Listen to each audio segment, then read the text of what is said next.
ಅಲ್ಲೇ ಇರಿ, ಹೆಂಗೆ ಇರಿ, ನಮ್ಮ ದೇಶ ನಮ್ಮ ಜನನ ಮಾತ್ರ ಮರಿಬೇಡಿ. ಮತ್ತೆ ನೀವು ನೀವಾಗಿರಿ ಅಂತ ಹೇಳಕ್ಕೆ ಇಷ್ಟಪಡ್ತೀನಿ. ನನ್ನ ಚಾನಲಲ್ಲಿ ತುಂಬಾನೇ ಟ್ರೆಂಡಿಂಗ್ ಅಲ್ಲಿ ನಡೀತಿದೆ ಈ ಟಾಪಿಕ್. ನೀವು ಖಂಡಿತ ಇಲ್ಲಿ ಇರೋಕ್ ಆಗದೇ ಇಲ್ಲ.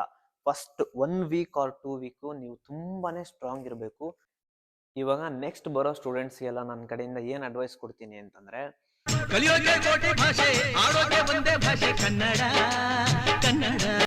ನಮಸ್ಕಾರ ಎಲ್ರಿಗೂ, welcome back to my channel life clicks Kannada.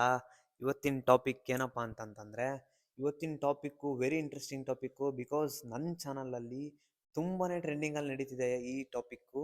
ಅದೇನಪ್ಪ ಟಾಪಿಕ್ಕು ಅಂತಂದ್ರೆ, UK ಬರೋಕ್ಕೆ ಏನೇನು ಪ್ರೊಸೀಜರ್ ಇರುತ್ತೆ, ಎಷ್ಟೆಷ್ಟು ಫೈನಾನ್ಸ್ ಮೇಂಟೈನ್ ಮಾಡಬೇಕು, ಎಷ್ಟು ಅಮೌಂಟ್ ತೊಗೊಂಬರ್ಬೇಕು ಅಂತ ಹೇಳಿ ತುಂಬಾನೇ ನನಗೆ ಪರ್ಸ್ನಲಲ್ಲಾಗಲಿ ಯೂಟ್ಯೂಬ್ ಚಾನಲ್ ಕಮೆಂಟ್ಸಲ್ಲಾಗಲಿ ತುಂಬಾನೇ ಕಮೆಂಟ್ಸ್ ಬಂದಿದ್ದು. ಆ ವಿಚಾರಕ್ಕೆಲ್ಲ ಆನ್ಸರ್ಸ್ ಇವತ್ತು ಒಂದು ವಿಡಿಯೋ ಮುಖಾಂತರ ಕೊಡ್ತೀನಿ. ಬನ್ನಿ ಸ್ಟಾರ್ಟ್ ಮಾಡೋಣ. ಫಸ್ಟ್ನೇ ಸ್ಟೆಪ್ ಏನಪ್ಪಾ ಅಂತಂದ್ರೆ, ಫಸ್ಟ್ನೇ ಸ್ಟೆಪ್ಪು ಪಾಸ್ಪೋರ್ಟು. ಆಲ್ಮೋಸ್ಟ್ ನೀವು ಪಾಸ್ಪೋರ್ಟಿಗೆಲ್ಲ ಅಪ್ಲೈ ಮಾಡಿರ್ತೀರ ಆಲ್ರೆಡಿ. ನೆಕ್ಸ್ಟ್ ಎರಡನೇ step IELTS exam. IELTS exam ಸ್ವಲ್ಪ ಕಷ್ಟ ಇರುತ್ತೆ. IELTS ಎಕ್ಸಾಮು ಬಿಫೋರ್ ಒಂದು 15 ಡೇಸ್ ಅಥವಾ 1 ಮಂತ್ ಬಿಫೋರ್ ನೀವು ಸ್ಟಾರ್ಟ್ ಮಾಡಿದರೆ ತುಂಬ ಚೆನ್ನಾಗೆ, ಏನಕ್ಕೆ ಪ್ರಾಕ್ಟೀಸ್ ಮಾಡೋಕೆ ಸ್ಟಾರ್ಟ್ ಮಾಡಿದರೆ ಚೆನ್ನಾಗೆ. ಈ IELTS ಎಕ್ಸಾಮ್ ಬಂದುಬಿಟ್ಟು ಯಾವುದೇ ಥರ ಎಂಟ್ರೆನ್ಸ್ ಟೆಸ್ಟ್ ಅಲ್ಲ. This is only eligibility test. ನಿಮಗೆ ಇಂಗ್ಲೀಷ್ ಮಾತಾಡೋಕೆ ಬರುತ್ತಾ ಅಥವಾ ಕೇಳಿಸ್ಕೊಳಕ್ಕೆ, ಅಂದರೆ ಯಾರಾದರೂ ಮಾತಾಡಿದರೆ ನಿಮಗೆ ಅರ್ಥ ಮಾಡ್ಕೊಳಕ್ಕೆ ಬರುತ್ತಾ ಅಂತ ಅಷ್ಟೇ ಎಲಿಜಿಬಿಲಿಟಿ ಟೆಸ್ಟ್ ಅಷ್ಟೇ ಇದು. ಇದಕ್ಕೆ ಬಂದುಬಿಟ್ಟು 17,000 ರೂಪೀಸ್ ಚಾರ್ಜ್ ಮಾಡ್ತಾರೆ. ಅದು ಬಿಟ್ಟರೆ ನೆಕ್ಸ್ಟು ಯೂನಿವರ್ಸಿಟಿ ಡೆಪಾಸಿಟ್ ಅಂದರೆ ನಿಮಗೆ ಕಂಡೀಷನಲ್ ಲೆಟರ್ ಬಂದ ಮೇಲೆ ನೀವೆಲ್ಲ ಕಾಲೇಜ್ನೆಲ್ಲ ಚೂಸ್ ಮಾಡಿ ಎಲ್ಲ ಫೈನಲೈಸ್ ಆಗಿ ಇದೇ ನನ್ನ ಕಾಲೇಜಿಗೆ ಹೋಗ್ಬೇಕು ಅಂತ ಫಿಕ್ಸ್ ಆದಮೇಲೆ ಅನ್ಕಂಡೀಷನಲ್ ಆಫರ್ ಲೆಟರ್ ಕೊಡ್ತಾರೆ. ಅನ್ಕಂಡೀಷನಲ್ ಆಫರ್ ಲೆಟರ್ ಆದಮೇಲೆ ಕ್ಯಾಶ್ ಲೆಟ್ರಿಗೆ ನೀವು ಡೆಪಾಸಿಟ್ ಪೇ ಮಾಡಬೇಕು. ಮತ್ತು ಕ್ರೆಡಿಬಿಲಿಟಿ ಇಂಟರ್ವ್ಯೂ ಅಂತ ಏನಾದರೂ ಮೆನ್ಷನ್ ಇತ್ತು ಅಂದರೆ ಕ್ರೆಡಿಬಿಲಿಟಿ ಇಂಟರ್ವ್ಯೂ ಅಥವಾ ಎಂಟ್ರೆನ್ಸ್ ಟೆಸ್ಟು ಮಾಡ್ಬೋದು ಕಾಲೇಜ್ ಕಡೆಯಿಂದ. ಅದನ್ನು ಮಾಡಿದರೆ ನೀವು ಅದೆಲ್ಲ ರಿಕ್ವೈರ್ಮೆಂಟ್ಸ್ ಮೀಟ್ ಆದಮೇಲೆ ನಿಮಗೆ ಇಷ್ಟು ಡೆಪಾಸಿಟ್ ಪೇ ಮಾಡಬೇಕು ಅಂತ ಹೇಳಿ ಆನ್ ಆವರೇಜ್ ಒಂದು 4,000 ಪೌಂಡ್ಸ್ ಅಂದರೆ ಒಂದು 4.5 ಲಕ್ಷ ತನಕ ಬರುತ್ತೆ ಇಂಡಿಯನ್ ರುಪೀಸಿಗೆ ಕನ್ವರ್ಟ್ ಮಾಡಿದರೆ. ಅಷ್ಟು ಪೇ ಆದಮೇಲೆ ನಿಮಗೆ ಕ್ಯಾಶ್ ಲೆಟ್ರ್ ಇಶ್ಯೂ ಮಾಡ್ತಾರೆ. ಆ ಕ್ಯಾಶ್ ಲೆಟ್ರ್ ಆದಮೇಲೆ ನೀವು ವೀಸಾ ಅಪ್ಲೈ ಮಾಡೋಕ್ಕೆ ಎಲಿಜಿಬಿಲಿಟಿ ಇದ್ದೀರಾ ಅಂತ ಅರ್ಥ. ಅಲ್ಲಿಗೆ ನೆಕ್ಸ್ಟು ನೀವು TB ಟೆಸ್ಟ್ ಅಂತ ಮಾಡಿಸ್ಬೇಕಾಗುತ್ತೆ. UK ಬರೋರು, ಎಸ್ಪೆಷಲಿ UK ಬರೋರು ಈ ಟೆಸ್ಟ್ನ ಕಂಪಲ್ಸರಿ ಮಾಡಿಸ್ಲೇಬೇಕು. ನೀವು ವೀಸಾಗೆ ಹೋಗೋಕ್ಕಿಂತ ಮುಂಚೆ TB ಟೆಸ್ಟ್ನ ಮಾಡಿಸ್ಕೊಂಡೇ ರಿಪೋರ್ಟ್ ತೊಗೊಂಡು ಹೋಗಬೇಕು. ಈ TB test around 4,000 rupees charge ಮಾಡ್ತಾರೆ ಈ TB ಟೆಸ್ಟಿಗೆ. ನೆಕ್ಸ್ಟು ಮೇನ್ ಇಂಪಾರ್ಟೆಂಟ್ ಸ್ಟೆಪ್ಪಿಗೆ ಬಂದರೆ ಎಜುಕೇಷನ್ ಲೋನ್. ಈ ಎಜುಕೇಷನ್ ಲೋನ್ ಏನಪ್ಪ ಅಂತಂದರೆ, ಇದು ನೀವು ಓನ್ ಫಂಡ್ ಮೇಲೆ ಬರ್ತಿದ್ದೀರಾ ಅಂತಂದರೆ ನೋ ಪ್ರಾಬ್ಲಮ್. ನೀವು ನಿಮ್ಮ ಅಕೌಂಟಲ್ಲಿ 28 ಡೇಸ್ ಅಮೌಂಟ್ ತೋರಿಸಿದ್ರೆ ಸಾಕು. ನೀವೇನಾದರೂ ಗೌರ್ಮೆಂಟ್ ಬ್ಯಾಂಕಲ್ಲಿ ಅಥವಾ ಪ್ರೈವೇಟ್ ಬ್ಯಾಂಕಲ್ಲಿ ಎಜುಕೇಷನ್ ಲೋನ್ ತೆಗಿಸ್ತೀರಾ ಅಂತಂದರೆ ಕೆಲವೊಂದು ಡಾಕ್ಯುಮೆಂಟ್ಸ್ ಇರುತ್ತೆ ಅವ್ರ ಪ್ರೊಸೀಜರ್ಸು. ಆ ಡಾಕ್ಯುಮೆಂಟ್ಸ್ನೆಲ್ಲ, ಈ ಎಕ್ಸಾಂಪಲ್ಲು ಒಂದು ಪ್ರಾಪರ್ಟಿ ಮೇಲೆ ಏನಾದರೂ ಲೋನ್ ತೆಗಿಸ್ತೀರಾ ಅಂತಂದರೆ ಅದಕ್ಕೆ ಸರ್ಟೈನ್ ಡಾಕ್ಯುಮೆಂಟ್ಸ್ ಬೇಕಾಗುತ್ತೆ. ಆ ಡಾಕ್ಯುಮೆಂಟ್ಸ್ನ ನೀವು ಮುಂಚೆನೇ ಪ್ರಿಪೇರ್ ಮಾಡಿ ಇಟ್ಕೊಂಡ್ರೆ ತುಂಬಾ ಬೇಗ ಲೋನ್ ಸಿಗುತ್ತೆ. ಇಲ್ಲ ಅಂತಂದರೆ ಇದರಷ್ಟು ತಲೆ ಇಡಿಸೋವಂಥ ಪ್ರೊಸೆಸ್ಸು ಈ ಅಬ್ರಾಡ್ ಸ್ಟಡೀಸಲ್ಲಿ ಯಾವುದಿಲ್ಲ ಅಂದ್ಕೊಂಡ್ಬಿಡಿ. ಬಿಕಾಸ್ ನನಗೆ ಅಷ್ಟು ತಲೆ ಇಡಿಸಿದೆ ಈ ಪ್ರೊಸೆಸ್, ಎಜುಕೇಷನ್ ಲೋನ್ ಪ್ರೊಸೆಸ್ಸು. ಅದಕ್ಕೆ ನಾನು ಹೇಳ್ತಿದ್ದೀನಿ, ಫಸ್ಟಿಗೆ ಸೇಫರ್ ಸೈಡಿಗೆ ಎಲ್ಲ ಡಾಕ್ಯುಮೆಂಟ್ಸ್ನ ಪ್ರಿಪೇರ್ ಮಾಡಿಕೊಂಡು ನೆಕ್ಸ್ಟ್ ಎಜುಕೇಷನ್ ಲೋನಿಗೆ ಅಪ್ಲೈ ಮಾಡಿ. ಈಗ ಗೌರ್ಮೆಂಟ್ ಬ್ಯಾಂಕಲ್ಲಿ ಅಪ್ಲೈ ಮಾಡಿದ್ರಿ ಅಂತಂದರೆ ಅವ್ರು ಯಾವ ಥರ ಕ್ಯಾಲ್ಕುಲೇಟ್ ಮಾಡ್ತಾರೆ ಅಂತಂದರೆ, ಈಗ ನಿಮ್ಮ ಟ್ಯೂಷನ್ ಫೀಸ್ ಅಪ್ರಾಕ್ಸಿಮೇಟ್ 20 lakhs ಇದೆ ಅಂತಂದರೆ, ನೆಕ್ಸ್ಟ್ ಇನ್ಸೈಡ್ ಲಂಡನ್ ನೀವೇನಾದರೂ ಕಾಲೇಜ್ ಹುಡುಕಿದ್ರಿ ಅಂದರೆ 1,488 per month, 1,488 pounds per month calculate ಮಾಡ್ತಾರೆ ಇಂಟು 9 months.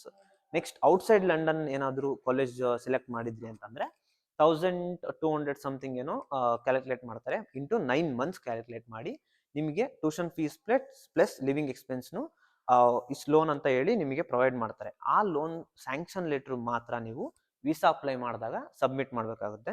ಅಮೌಂಟ್ನ ಯಾವುದೇ ರೀತಿ ತೋರಿಸೋ ಅವಶ್ಯಕತೆ ಇರಲ್ಲ, ಓನ್ಲಿ ಸ್ಯಾಂಕ್ಷನ್ ಲೆಟ್ರು. ಇದು ಆದಮೇಲೆ ನೀವು ನಿಮ್ದು ವೀಸಾ ನಿಮ್ಮ ಕೈಗೆ ಬಂದ ಮೇಲೆ ನೀವು ಅಮೌಂಟ್ನ ಡಿಸ್ಪೋಸ್ಮೆಂಟ್ ಮಾಡಿಸ್ಬೇಕು. ಗೌರ್ಮೆಂಟ್ ಬ್ಯಾಂಕಲ್ಲಾದರೆ ನಿಮಗೆ ಅಷ್ಟು ಅಮೌಂಟ್ನ ಒಂದೇ ಸಲ ಡಿಸ್ಪೋಸ್ಮೆಂಟ್ ಮಾಡಲ್ಲ. ಪ್ರೈವೇಟ್ ಬ್ಯಾಂಕಲ್ಲಾದರೆ ಬೇಗನೆ ನಿಮಗೆ ಎಷ್ಟು ಅಮೌಂಟ್ ನೀವು ಸ್ಯಾಂಕ್ಷನ್ ಆಗಿರುತ್ತೋ ಅಷ್ಟು ಅಮೌಂಟ್ನು ಡಿಸ್ಪೋಸ್ಮೆಂಟ್ ಮಾಡಿಸ್ತಾರೆ. ಯಾಕಂದರೆ ಪ್ರೈವೇಟ್ ಬ್ಯಾಂಕಲ್ಲಿ ಬಡ್ಡಿ ಜಾಸ್ತಿ, ಗೌರ್ಮೆಂಟ್ ಬ್ಯಾಂಕಲ್ಲಿ ಬಡ್ಡಿ ಕಮ್ಮಿ. ಸೊ ನಿಮಗೆ ಗೌರ್ಮೆಂಟ್ ಬ್ಯಾಂಕಲ್ಲಿ ಫುಲ್ ಅಮೌಂಟ್ ಕೊಡಲ್ಲ. ನೀವು ಯಾವ ಥರ ನೀವು ಲೆಕ್ಕ ಕೊಡ್ತೀರೋ ಆ ಥರ ನಿಮಗೆ ಪ್ರೊವೈಡ್ ಮಾಡ್ತಾರೆ. ಈಗ ನೆಕ್ಸ್ಟು IHS ಚಾರ್ಜ್ ಅಂತ ಹೇಳಿ ಕಟ್ಟಬೇಕಾಗುತ್ತೆ. ಹೆಲ್ತ್ ಇನ್ಶೂರೆನ್ಸ್ ಚಾರ್ಜ್ ಅಂತ, ಇದು 1,35,000 ಏನೋ ಬರುತ್ತೆ. ಈ IHS ಚಾರ್ಜ್ ಏನಪ್ಪ ಅಂತಂದರೆ, ಇದು ಹೆಲ್ತ್ ಇನ್ಶೂರೆನ್ಸ್. ಅಂದ್ರೆ ನೀವು ಹೆಲ್ತ್ ಏನಾದರೂ ಪ್ರಾಬ್ಲಮ್ ಆದರೆ UK ಅಲ್ಲಿದ್ದಾಗ ನಿಮಗೆ ಫ್ರೀ ಟ್ರೀಟ್ಮೆಂಟ್ ಇರುತ್ತೆ ಗೌರ್ಮೆಂಟ್ ಹಾಸ್ಪಿಟಲಲ್ಲಿ. ನೀವೇನಾದರೂ ಇದು ಇನ್ಶೂರೆನ್ಸ್ ಕಟ್ಟಲಿಲ್ಲ ಬರಲಿಕ್ಕೆ ಆಗೋದಿಲ್ಲ. ನೀವು ವೀಸಾ ಅಪ್ಲೈ ಮಾಡಬೇಕು ಅಂತಂದರೆ ಫಸ್ಟ್ ಇನ್ಶೂರೆನ್ಸ್ ಪೇ ಮಾಡಲೇಬೇಕು. ಈ ಇನ್ಶೂರೆನ್ಸು ಗೌರ್ಮೆಂಟ್ ಹಾಸ್ಪಿಟಲಲ್ಲಿ ಮಾತ್ರ, ಪ್ರೈವೇಟಲ್ಲಿಲ್ಲ. ಪ್ರೈವೇಟಲ್ಲಿ ಅಕಸ್ಮಾತ್ ನೀವು ಏನಾದರೂ ಹೋದ್ರಿ ಅಂತಂದರೆ ಅಪ್ರಾಕ್ಸಿಮೇಟ್ ನೀವೊಂದು ಶೀತ ಆಗಿದೆ, ಜ್ವರ ಬಂದಿದೆ ಅಂತ ಏನೋ ತೋರಿಸ್ಕೊಳಕ್ಕೆ ಹೋದರೆ ಅಪ್ರಾಕ್ಸಿಮೇಟ್ಲಿ 1 ಲ್ಯಾಕ್ ಬೇಕಾಗುತ್ತೆ. ಇಲ್ಲಿ ಇನ್ನೂ ಹೆಚ್ಚಿಗೆನೇ ಬೇಕಾಗುತ್ತೆ. ಸೊ ಮಸ್ಟ್ ಆ್ಯಂಡ್ ಶುಡ್ ನೀವು IHS ಚಾರ್ಜ್ನ ಕಟ್ಟಿದರೆ ಒಳ್ಳೆಯದು. ಇದು ಹೆಲ್ಪ್ ಆಗುತ್ತೆ ಮುಂದೆ ನಿಮಗೆ. ಈಗ ವೀಸಾಗೆ ಬಂದರೆ ಇದು ವೀಸಾದಲ್ಲಿ 3 ಥರ ವೀಸಾ ಬರುತ್ತೆ. ಒಂದು ಸ್ಟ್ಯಾಂಡರ್ಡ್ ವೀಸಾ, ಒಂದು ಪ್ರಿಯಾರಿಟಿ ವೀಸಾ ಮತ್ತು ಸೂಪರ್ ಪ್ರಿಯಾರಿಟಿ ವೀಸಾ. ಇದೇನಪ್ಪ 3 ಥರ ವೀಸಾ ಅಂತಂದರೆ, ಸ್ಟ್ಯಾಂಡರ್ಡ್ ವೀಸಾ ಅಂದರೆ 15 ವರ್ಕಿಂಗ್ ಡೇಸ್ ಆಗುತ್ತೆ ನಿಮ್ಮ ವೀಸಾ ಬರಲಿಕ್ಕೆ. ನೆಕ್ಸ್ಟು ಪ್ರಿಯಾರಿಟಿ ವೀಸಾ ಅಂತಂದರೆ ಒಂದು 4 to 5 ಡೇಸ್ ತೊಗೊಳುತ್ತೆ. ನೆಕ್ಸ್ಟ್ ಸೂಪರ್ ಪ್ರಿಯಾರಿಟಿ ಅಂತಂದರೆ 1 ವರ್ಕಿಂಗ್ ಡೇಸಲ್ಲೇ ನಿಮಗೆ ವೀಸಾ ಸಿಗುತ್ತೆ. ಇದು ನಿಮ್ಮ ಅರ್ಜೆಂಟ್ ಇದ್ದರೆ ನೀವು ಬೇಕಾದ್ರೆ ಸೂಪರ್ ಪ್ರಿಯಾರಿಟಿ ತೊಗೋಬೋದು, ಇಲ್ಲ ಪ್ರಿಯಾರಿಟಿ ತೊಗೋಬೋದು. ಇಲ್ಲ ನಮಗೆ ಇನ್ನೂ ಟೈಮ್ ಇದೆ ಅಂತಂದರೆ ಸ್ಟ್ಯಾಂಡರ್ಡಿಗೆ ಹೋಗ್ಬೋದು. ಇವಕ್ಕೆಲ್ಲ ಏನೇನು ಚಾರ್ಜ್ ಆಗುತ್ತೆ ಅಂತಂದರೆ, ಸ್ಟ್ಯಾಂಡರ್ಡ್ ವೀಸಾಗೆ 60,000 ಚಾರ್ಜ್ ಮಾಡ್ತಾರೆ. ಪ್ರಿಯಾರಿಟಿ ವೀಸಾ ಆದರೆ 60,000, ಸೂಪರ್ ಪ್ರಿಯಾರಿಟಿ ಆದರೆ 1,20,000. ಇದೇನು ಪ್ರಿಯಾರಿಟಿ ಮತ್ತು ಸೂಪರ್ ಪ್ರಿಯಾರಿಟಿ ಅಂತ ಇದೆಯಲ್ಲ, ಇದು 60,000 1,20,000 ಮತ್ತು ನಾರ್ಮಲ್ ಸ್ಟ್ಯಾಂಡರ್ಡ್ ವೀಸಾ ಅಂತ ಇದೆ 60,000. ಅದನ್ನು ಕೂಡ ಇದಕ್ಕೆ ಆ್ಯಡ್ ಮಾಡಬೇಕು. ಅಂದರೆ ನೀವು ಪ್ರಿಯಾರಿಟಿ ವೀಸಾ ತೊಗೊಂಡ್ರಿ ಅಂತಂದರೆ 60,000 ಚಾರ್ಜ್ ಮಾಡ್ತಾರೆ. ಪ್ಲಸ್ ವೀಸಾ ಅಪ್ಲಿಕೇಶನ್ ಫೀಸ್ ಅಂದರೆ ಸ್ಟ್ಯಾಂಡರ್ಡ್ ವೀಸಾಗೆ 60,000 ಇರುತ್ತೆ. 60,000 ಪ್ಲಸ್ 60,000 1,20,000.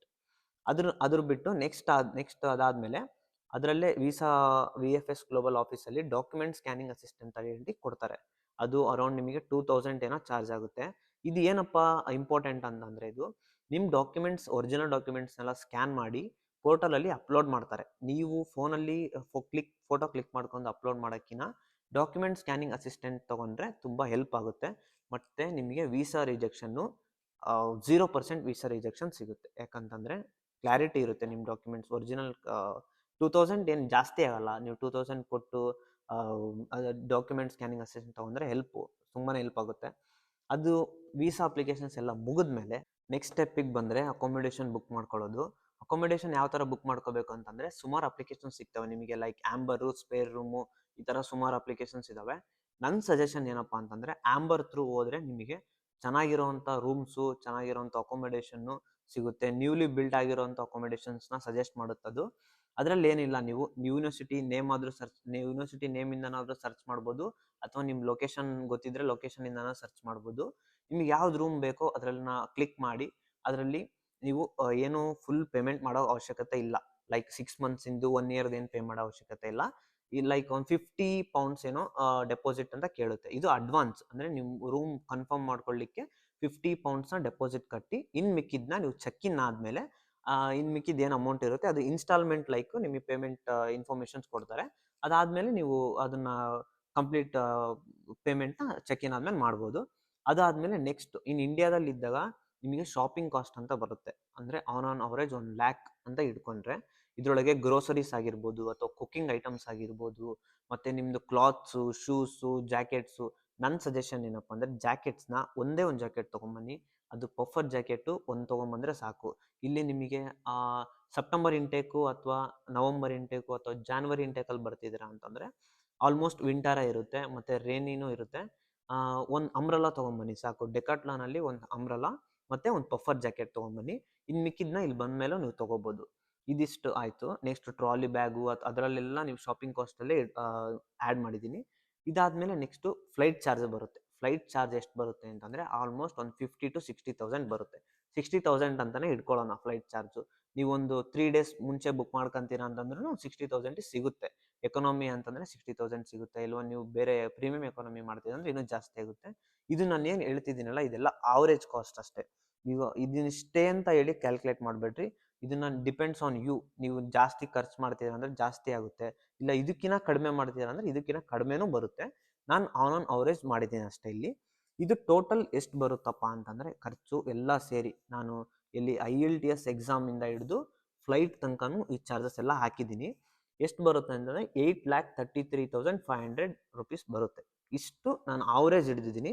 ಇದಕ್ಕಿಂತ ಜಾಸ್ತಿನ ಆಗ್ಬೋದು, ಕಡಿಮೆನ ಆಗ್ಬೋದು. ನಾನು ಆವಾಗಲೇ ಏನು ಹೇಳಿದ್ನಲ್ಲ, 8 to 9 ಲ್ಯಾಕ್ಸ್ ನಿಮಗೆ ಖರ್ಚು ಬರುತ್ತೆ ಅಂತ ಪ್ರೊಸೆಸ್ಸಿಗೆ. ಈ ಖರ್ಚು ನಿಮ್ಮ ಓನ್ ಫಂಡ್, ಅಂದರೆ ನೀವು ಕೈಯಿಂದ ಹಾಕುವಂಥ amount.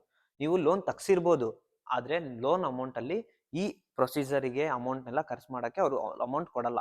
Especially in government banks ಯಾವ ಥರ ಅಂತಂದರೆ, ಇದು ನೀವೇನಾದರೂ ಲ್ಯಾಪ್ಟಾಪ್ ತೊಗೊತೀರಾ ಅಂತಂದರೆ, ಅಂದರೆ ಯು ಕೆಗೆ ಹೋದ್ಮೇಲೆ ನಾನು ಲ್ಯಾಪ್ಟಾಪ್ ತೊಗೊತೀನ ಅಂತಂದರೆ, ಇಲ್ಲಿ ಬಂದ ಮೇಲೆ ನೀವು ಲ್ಯಾಪ್ಟಾಪ್ ನಿಮ್ಮ ಕೈಯಿಂದ ದುಡ್ಡು ಹಾಕಿ ತೊಗೊಂಡು ಅದಾದಮೇಲೆ ಲ್ಯಾಪ್ಟಾಪ್ ಬಿಲ್ ಹಾಕಿದ್ಮೇಲೆ ಅವ್ರು ಅಮೌಂಟ್ ಡಿಸ್ಪೋಸ್ಮೆಂಟ್ ಮಾಡ್ತಾರೆ. ಅದೇ ರೀತಿ ಪ್ರೈವೇಟ್ ಬ್ಯಾಂಕಲ್ಲಿ ಯಾವ ಥರ ಅಂತಂದರೆ, ನೀವಷ್ಟು ಅಮೌಂಟ್ನ ಡಿಸ್ಪೋಸ್ಮೆಂಟ್ ಮಾಡ್ತಾರೆ. ಯಾವಾಗಪ್ಪ ಅಂತಂದರೆ, ನಿಮ್ಮದು ವೀಸಾ ಬಂದು ನಿಮ್ಮ ವೀಸಾ ಕಾಪಿ ಅವರಿಗೆ ಕೊಟ್ಟ ಮೇಲೆ ಆ ಅಮೌಂಟ್ನ ನಿಮ್ಮದು ಇಂಟರ್ನ್ಯಾಷನಲ್ ಬ್ಯಾಂಕ್ ಅಕೌಂಟಿಗೆ ಅಷ್ಟೇ ಟ್ರಾನ್ಸ್ಫರ್ ಮಾಡ್ತಾರೆ. ಇಂಡಿಯನ್ ಬ್ಯಾಂಕ್ ಅಕೌಂಟಿಗೆ ಯಾವುದೇ ರೀತಿ ಲೋನ್ನ ಟ್ರಾನ್ಸ್ಫರ್ ಮಾಡೋದಿಲ್ಲ. ನೀವೇನೇ ಖರ್ಚು ಬಂದರೂ ಕೂಡ ನಿಮ್ಮ ಕೈಯಿಂದ ಹಾಕಿನೇ ನೀವು ಇಲ್ಲಿಗೆ ಬರಬೇಕಾಗುತ್ತೆ. ಅದು ನನಗೆ ಏನಪ್ಪ ಅಂತಂದರೆ, ಅದು ಇದುವರೆಗೂ ಗೊತ್ತಾಗಿಲ್ಲ ನನಗೆ, ಅದು ಏನು ಎಜುಕೇಷನ್ ಲೋನ್ ಅಂತ ಕೊಡ್ತಾರೆ ಅಂತ ಗೊತ್ತಿಲ್ಲ. ಅದರಲ್ಲೂ ಎಸ್ಪೆಷಲಿ ಗೌರ್ಮೆಂಟ್ ಬ್ಯಾಂಕಲ್ಲಿ ಲೋನ್ ಅನ್ನೋದು ಹೆಸರಿಗಷ್ಟೇ ಲೋನು, ಇನ್ನು ಮಿಕ್ಕಿದ್ದಷ್ಟು ಖರ್ಚು ನಮ್ಮ ಕೈಯಿಂದನೇ ಆಗ್ತದೆ. ಆಲ್ಮೋಸ್ಟ್ 8 to 9 lakhs ಅಂತ ಹೇಳಿದ್ನಲ್ಲ, ಇದಕ್ಕಿಂತ ಮೇಲ್ಪಟ್ಟೂ ಖರ್ಚು ಬರುತ್ತೆ. ನೀವು ಇಲ್ಲಿ ಬಂದ ಮೇಲೂ ಕೂಡ ನಿಮಗೆ ಗ್ರೋಸರೀಸ್ ಆಗಿರ್ಬೋದು ಎಲ್ಲ ನೀವು ತಗೋಬೇಕು. ಯಾಕಂದ್ರೆ ನೀವು ಬರೋಕ್ಕಿಂತ ಮುಂಚೆ ಲೋನಲ್ಲಿ ಡಿಸ್ಪೋಸ್ಮೆಂಟ್ ಮಾಡ್ಲಿಕ್ಕೆ ಆಗಲ್ಲ, ಯಾಕಂದ್ರೆ ನಿಮ್ಗೆ ಬ್ಯಾಂಕ್ ಅಕೌಂಟ್ ಇರಲ್ಲ. ಇಲ್ಲಿ ಬಂದು ಬ್ಯಾಂಕ್ ಅಕೌಂಟ್ ಓಪನ್ ಮಾಡಿಸ್ಬೇಕು. ಇಲ್ಲಿ ಬಂದು ಬ್ಯಾಂಕ್ ಅಕೌಂಟ್ ಓಪನ್ ಮಾಡ್ಸೋಕ್ಕೆ 1 ವಾರ ಬೇಕು. ಅದಾದಮೇಲೆ ನಿಮಗೆ ಲೋನ್ ಡಿಸ್ಪೋಸ್ಮೆಂಟ್ ಮಾಡ್ತಾರೆ. ಇವಾಗ ನೆಕ್ಸ್ಟ್ ಬರೋ ಸ್ಟೂಡೆಂಟ್ಸ್ಗೆಲ್ಲ ನನ್ನ ಕಡೆಯಿಂದ ಏನು ಅಡ್ವೈಸ್ ಕೊಡ್ತೀನಿ ಅಂತಂದರೆ, ನಿಮ್ಮ ಮೈಂಡ್ನ ನೀವು ಒಂದು ಗೋಲ್ ಕಡೆ ಸೆಟ್ ಮಾಡ್ಕೊಳ್ಳಿ. ಏನೇ ಬಂದ್ರೂ ಕೂಡ ಫೇಸ್ ಮಾಡೋ ರೀತಿ ನೀವೊಂದು ಸ್ಟ್ರಾಂಗ್ ಮೈಂಡ್ ಸೆಟ್ ಇಟ್ಕೊಂಡ್ಬಂದರೆ ಏನು ಬೇಕಾದರೂ ಫೇಸ್ ಮಾಡ್ಬೋದು. ಇಲ್ಲಿ ಯು ಕೆಗೆ ಬಂದಮೇಲೆ ನನಗೆ ಪಾರ್ಟ್ ಟೈಮ್ ಸಿಗ್ತಿಲ್ಲ, ನನಗೆ ಅದು ಸಿಗ್ತಿಲ್ಲ, ಇದು ಸಿಗ್ತಿಲ್ಲ, ನಾನು ಅದನ್ನು ಮಿಸ್ ಮಾಡ್ಕೊಳ್ತಿದ್ದೀನಿ, ಇದು ಮನೆ ಮಿಸ್ ಮಾಡ್ಕೊಳ್ತಿದ್ದೀನಿ ಅಂದ್ಕೊಂಡ್ರೆ ನೀವು ಖಂಡಿತ ಇಲ್ಲಿ ಇರೋಕೆ ಆಗೋದೇ ಇಲ್ಲ. ಫಸ್ಟ್ 1 ವೀಕ್ ಆರ್ 2 ವೀಕು ನೀವು ತುಂಬಾ ಸ್ಟ್ರಾಂಗ್ ಇರಬೇಕು. ಈ ಒನ್ ಇನ್ನ 2 ವೀಕ್ ಏನಿದೆ ಅಲ್ಲ, ಇದು ನಿಮ್ಮ ಮೈಂಡ್ನ ಚೇಂಜ್ ಮಾಡುತ್ತೆ. ಅಂದರೆ ವಾಪಸ್ ಹೋಗ್ಬೇಕು, ನನಗೆ ಇಲ್ಲಿರೋಕ್ಕಾಗ್ತಾ ಇಲ್ಲ, ಫ್ರೆಂಡ್ಸ್ ಇಲ್ಲ, ಏನೂ ಇಲ್ಲ. 1 ಮಂತ್ 2 ಮಂತ್ ಅಡ್ಜಸ್ಟ್ ಆಗ್ತೀರಾ, ಎಲ್ಲ ಫ್ರೆಂಡ್ಸ್ ಸಿಗ್ತಾರೆ, ಒಂದು ಸ್ವಲ್ಪ ಕಾಲೇಜು ನಿಮಗೆ ಅಡ್ಜಸ್ಟ್ ಆಗೋ ತನಕ ಹಂಗೆ ಅನ್ಸುತ್ತಷ್ಟೇ. ಬಿ ಸ್ಟ್ರಾಂಗ್, ಚೆನ್ನಾಗಿ ಎಲ್ಲ ಒಳ್ಳೇದಾಗುತ್ತೆ. ಪಾರ್ಟ್ ಟೈಮ್ ಸಿಗ್ತಿಲ್ಲ ಅಂತ ಭಯ ಪಡ್ಲಿಕ್ಕೆ ಹೋಗ್ಬೇಡ್ರಿ. ಬಿಕಾಸ್ ಕೆಲವೊಂದು ಟೈಮು ಅದು ಸೀಸನ್ ಮೇಲೆ ಡಿಪೆಂಡ್ ಆಗುತ್ತೆ ಪಾರ್ಟ್ ಟೈಮು. ಕೊನೆಯದಾಗಿ ಒಂದು ಮಾತು ಹೇಳಕ್ಕೆ ಇಷ್ಟಪಡ್ತೀನಿ, ನೀವು ಎಲ್ಲೇ ಇರಿ, ಹೆಂಗೆ ಇರಿ, ನಮ್ಮ ದೇಶ ನಮ್ಮ ಜನನ ಮಾತ್ರ ಮರಿಬೇಡಿ, ಮತ್ತು ನೀವು ನೀವಾಗಿರಿ ಅಂತ ಹೇಳಕ್ಕೆ ಇಷ್ಟಪಡ್ತೀನಿ. ಐ ಹೋಪ್ ಈ ವಿಡಿಯೋ ನಿಮ್ಗೆಲ್ರಿಗೂ ಇಷ್ಟ ಆಗಿರುತ್ತೆ ಅಂದ್ಕೊಳ್ತೀನಿ, ಮತ್ತು ಹೆಲ್ಪ್ಫುಲ್ ಆಗಿರುತ್ತೆ ಅಂತ ಅನ್ಕೊಳ್ತೀನಿ. ತುಂಬಾ ಕಮೆಂಟ್ಸ್ ಬಂದಿರೋದಕ್ಕೆ ಈ ವಿಡಿಯೋ ಮಾಡಿದ್ದೀನಿ. ಐ ಹೋಪ್ ಈ ವಿಡಿಯೋ ನಿಮ್ಗೆಲ್ರಿಗೂ ಹೆಲ್ಪ್ಫುಲ್ ಆಗಿದೆ ಅಂತ ಅಂದ್ಕೊಳ್ತೀನಿ. ಹೆಲ್ಪ್ಫುಲ್ ಆಗಿದ್ದರೆ ಕಮೆಂಟ್ ಸೆಕ್ಷನಲ್ಲಿ ಕಮೆಂಟ್ ಹಾಕಿ, ಇಲ್ಲ ನಿಮಗೆ ಏನಾದರೂ ಫರ್ದರ್ ಡೀಟೇಲ್ಸ್ ಬೇಕಿದ್ದರೆ ಕಮೆಂಟ್ಸ್ ಹಾಕಿ. ನಾನು ಫ್ರೀ ಟೈಮಲ್ಲಿ ನಾನು ಅದಕ್ಕೆ ರಿಪ್ಲೈ ಮಾಡ್ತೀನಿ. ನೆಕ್ಸ್ಟ್ ವಿಡಿಯೋದಲ್ಲಿ ಸಿಗೋಣ. ಅಲ್ಲಿವರೆಗೂ ಟೇಕ್ ಕೇರ್, ಬಾಯ್, ಗುಡ್ ನೈಟ್.